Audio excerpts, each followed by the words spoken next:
Hello everyone, my self Harmeet Singh. मैं एक vocational trainer हूँ जो कि इस वक्त government higher secondary school Solanki में पढ़ा रहा हूँ। सबसे पहले मैं थैंक्स करना चाहूँगा Shri Arun Manhar sir, project director Samagra, Shri Vijay Kumar Damral sir, principal government higher secondary school Solki, Shri Muzaffar Ahmad Sheikh sir, cluster head बीएबल, श्री आदिल हाफिज सर, कोऑर्डिनेटर। क्योंकि आप सब ने लॉकडाउन के होते हुए भी हम सभी वोकेशनल ट्रेनर्स को कॉन्फ्रेंस कॉल के ज़रिए ये बताया कि हम अपने स्टूडेंट्स को किस तरीके से पढ़ाएं, कैसे व्हाट्सएप पर अपनी क्लास के ग्रुप बनाएं और वीडियो लेक्चर बनाकर कैसे पढ़ाएं। आप सब ने हमें ये भी बताया कि कोरोना वायरस से बचने के लिए कौन से प्रिकॉशन लिए जाएं। इसके लिए भी मैं हम सभी वोकेशनल ट्रेनर्स की तरफ से आपका थैंक्स करना चाहता हूं। तो स्टूडेंट्स, मैं आप सब से भी यही होप करूंगा कि आप अपने घर में बिल्कुल ठीक होंगे। जो गवर्नमेंट के प्रिकॉशन है, खास करके डिस्टेंस को बनाए रखना, घर के अंदर रहना, इन सब को आप फॉलो कर रहे होंगे। तो चलिए अब हम अपने टॉपिक की तरफ मूव करते हैं। हमारा टॉपिक है आज का economic importance of rice in India. तो राइस की बात करें, बहुत क्रूशियल रोल जो है इंडियन इकोनॉमी में ये ला रहा है। बहुत इम्पॉर्टेंट फूड क्रॉप है। तो वर्ल्ड में अगर देखें तो इंडिया दूसरे नंबर पर है जो क्या करता है, राइस को प्रोड्यूस करता है। फर्स्ट नंबर पर चाइना है। इसकी इतनी इम्पोर्टेंस है जिसके कारण इसको हम स्टाफ ऑफ लाइफ भी कहते हैं और हॉलमार्क ऑफ सिविलाइजेशन भी कहते हैं। इंडिया जो है 21.5% राइस प्रोडक्शन वर्ल्ड वाइड करता है। Nutrition value of rice. देखो, राइस क्या है, डाइट में, हमारी डाइट में एनर्जी का एक सोर्स है। तो इसके अंदर होता क्या, कार्बोहाइड्रेट्स होते हैं।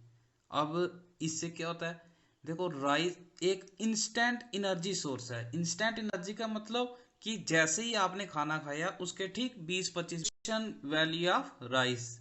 देखो, राइस क्या है, डाइट में, हमारी डाइट में एनर्जी का एक सोर्स है। तो इसके अंदर होता क्या, कार्बोहाइड्रेट्स होते हैं। अब इससे क्या होता है, देखो राइस एक इंस्टेंट एनर्जी सोर्स है। इंस्टेंट एनर्जी का मतलब कि जैसे ही आपने खाना खाया उसके ठीक 20-25 मिनट के बाद यह डाइजेस्ट होकर एनर्जी में कन्वर्ट हो जाता है। तो इसको न्यूट्रिशन स्टेपल फूड जो है वो हम मानते हैं।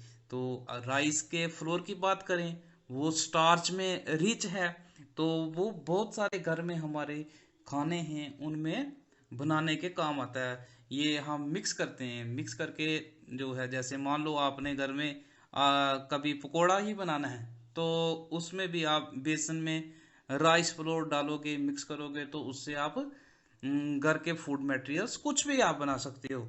तो मेडिसिनल वैल्यूज की बात करें तो मेडिसिनल वैल्यूज इसकी इतनी है कि इसके बारे में आयुर्वेदिक लिटरेचर में भी बताया गया है।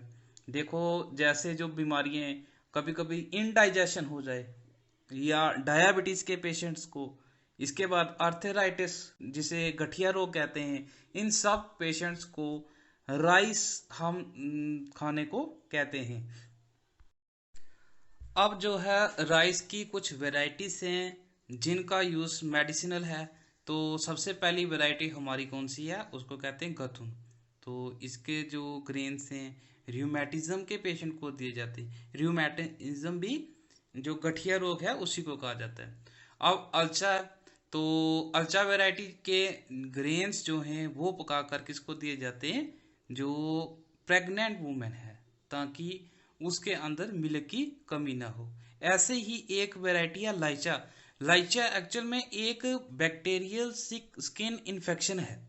तो इसी के नाम पर इसको लाइचा कहा गया। और ये स्किन इन्फेक्शन अनबॉर्न बेबी को होता है।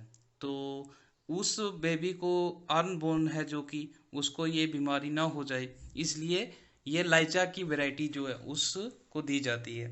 ऐसे ही हमारी है करहानी वैरायटी जो पैरालाइसिस के टाइम दी जाती है।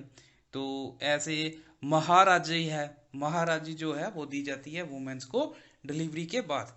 हम भी तो यहाँ पर खिचड़ी खिलाते हैं। तो ये सारी की सारी वैरायटीज जो हैं ये मेडिसिनल पर्पस के लिए होती हैं राइस की। क्लाइमेट रिक्वायरमेंट की बात करें तो राइस क्या है, semi aquatic field crop use करता है। इंडिया में ये पोर्शन कौन कौन सा आता है हमारा, पंजाब की स्टेट, हरियाणा, उत्तर प्रदेश, आंध्र प्रदेश। और इरिगेटेड राइस पूरा जो है वो 22 मिलियन हेक्टेयर जो है इंडिया का पोर्शन है। अब बात करें रेन फेड, दूसरा सिस्टम हमारा कौन सा, rain fade upland rice ecosystem. तो अपलैंड जोन कौन कौन से हैं, एशिया आ गया, अफ्रीका, अमेरिका आ गया। इंडिया जो है अपलैंड रेन फेड राइस जो है कितना पोर्शन है इसका, 6 मिलियन हेक्टेयर्स। तो ईस्टर्न जोन, भारत के खासकर ईस्टर्न जोन जिसमें हमारा असम आ गया, बिहार आ गया, eastern Madhya Pradesh, Orissa, eastern Uttar Pradesh, waste Bengal, ये सारे एरिए जो है rain fade upland rice ecosystem में आते हैं। तो ये जितने भी यहाँ के पोर्शन है ये ड्राई सीडेड राइस होते हैं। थर्ड सिस्टम हमारा कौन सा, रेन फेड लो लैंड राइस इकोसिस्टम। तो इसमें ईस्ट इंडिया आ गया, बांग्लादेश, इंडोनेशिया, फिलीपींस, थाईलैंड आ गया। और ग्लोबली बात करें ये 25% यहाँ से राइस प्रोड्यूस होता है। तो इंडिया में लो land rice area 14.4 million hectare है। यहाँ के फार्मर्स जो हैं उनको बड़ी प्रॉब्लम रहती है, क्यों, क्योंकि जैसे ही मानसून होता है तो वहाँ पर फ्लड आ जाता है, और मानसून से पहले वहाँ पर सूखा पड़ा रहता है। तो इसके कारण साइल क्वालिटी भी इतनी अच्छी नहीं होती। तो वहाँ के फार्मर्स को काफ़ी प्रॉब्लम रहती है और वो इतनी जो है ग्रोथ अच्छी नहीं दे पाते। नेक्स्ट सिस्टम हमारा कौन सा है, फ्लड प्रोन राइस इकोसिस्टम। तो आप सभी जानते हैं साउथ और साउथ ईस्ट इंडिया में, यूपी के प्लेन्स, बिहार जहाँ पर गंगा है, तो इन एरिया को हम फ्लड प्रोन राइस इकोसिस्टम में लाते हैं। यहाँ पर फ्लडिंग होती है जून से सितंबर तक। तो इसके बाद सूखा भी रहता है। यहाँ की वैरायटी भी जो है राइस की इतनी अच्छी नहीं होती है, ना ही उसकी यील्ड इतनी अच्छी होती है।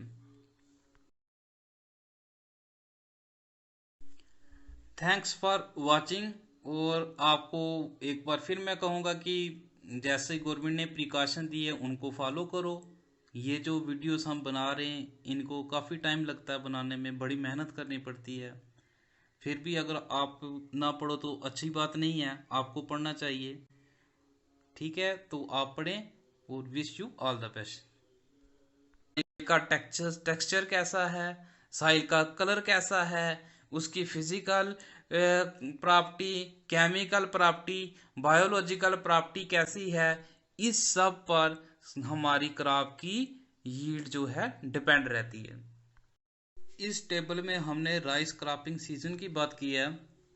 खरीफ क्रॉप है तो इसका जो सोइंग का टाइम है वो है मई जून, और हार्वेस्टिंग का टाइम है वो है सितंबर अक्टूबर। ऐसे ही रबी क्रॉप है उनको हम कब लगाते हैं, जून जुलाई में लगाते हैं, और उनको हम काटते कब हैं, नवंबर और दिसंबर में। ज़ैद क्रॉप की बात करें जिसमें बोरो राइस आता है, उसको नवंबर दिसंबर में हम लगाते हैं और मार्च अप्रैल में उसको काटते हैं। नेक्स्ट टॉपिक है important growing ecology of rice. तो राइस की जो फार्मिंग है वो किस पर डिपेंड है कि वहाँ का इकोलॉजिकल जोन कैसा है। सबसे पहले पूरे वर्ल्ड में इकोलॉजिकल जोन्स को डिवाइड किया गया।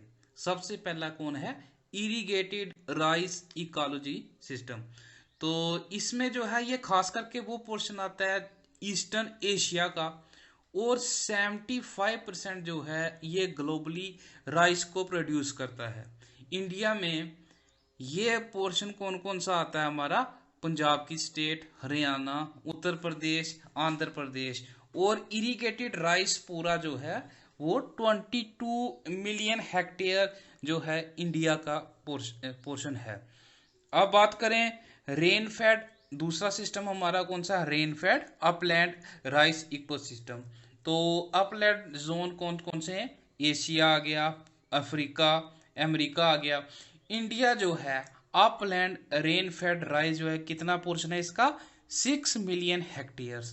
तो ईस्टर्न जोन, भारत के खासकर ईस्टर्न जोन, जिसमें हमारा असम आ गया, बिहार आ गया, eastern Madhya Pradesh, Orissa, eastern Uttar Pradesh, waste Bengal, ये सारे एरिए जो है rain fade upland rice ecosystem में आते हैं।